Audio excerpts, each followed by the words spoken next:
بسم الله الرحمن الرحيم السلام عليكم ورحمة الله وبركاته maanta waxaan shir isugu nimi qayb ka mid ah hay'adaha qaramada midoobay ee ka howlgala dalka Soomaaliya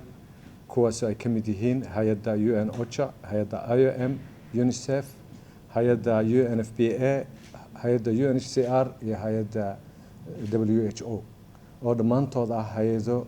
si aad uga shaqeeya waddankeena Soomaaliya ujeedada ay shirkani u wacnay ama aan u kulanay waxay ahayd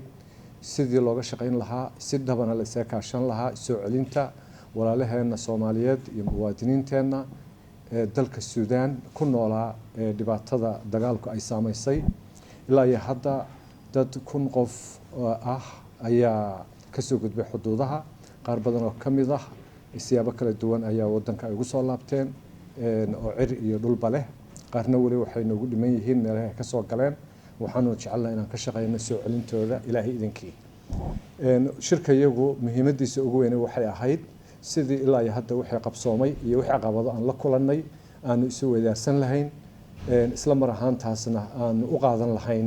sida ugu habboon ee ugu xasarada iyo dhibta yar sahlaysana in lagu guuleysto dadkaasi iyagoo bad qaba intaan ka gaari karo in waddanka la keeno waxaanu isku raacnay in dhammaan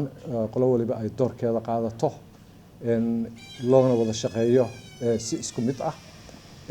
sidii loo soo celin lahaa dadka iyaga ah shirka waxa kale oo goobjoog ahaa ergeyga madaxweynaha